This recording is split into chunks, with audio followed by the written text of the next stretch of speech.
47% of women are less likely to apply for a promotion because of their menopausal experiences. 11% are leaving the workforce entirely, and 23% have reduced their working hours by up to half directly because of the symptoms that they're experiencing in perimenopause and menopause. Does that ring true for you? Do you see that happening around you at all? These statistics are actually from an article in August of 2023 produced by The Lighthouse, which is a magazine out of Macquarie University from the University of Western Sydney, their School of Business. And I think that this is a really impactful message, because we know that women aged 55 and over continue to be one of the fastest growing demographics of homelessness in Australia.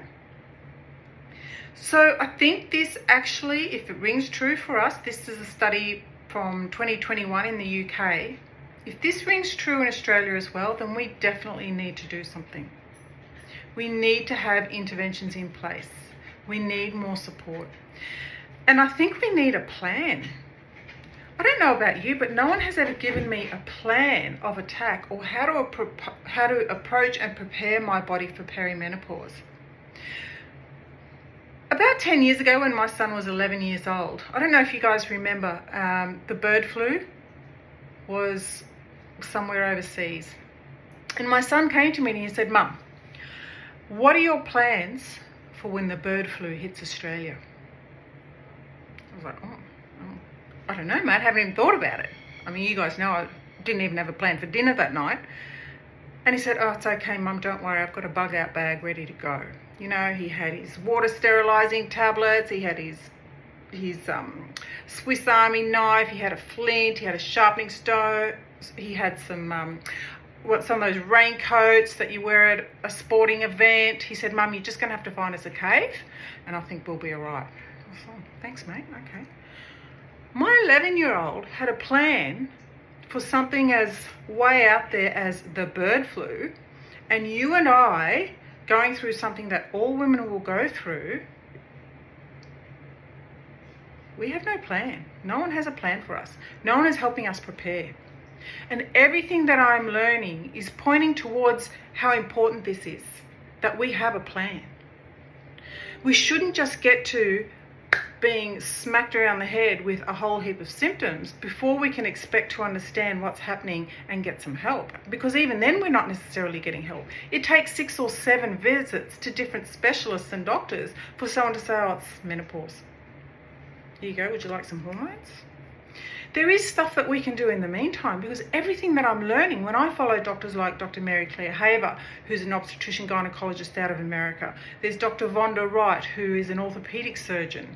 Then we have Dr. Stacey Sims, who is an exercise physiologist. Everything they're telling us is around how important it is for our bone density and our muscle mass and our protein to be prioritized, so that at least our bodies have got half a chance of being in a better position once our estrogen starts to decline or even stops production altogether, so that our bone density and muscle mass are already at a better spot.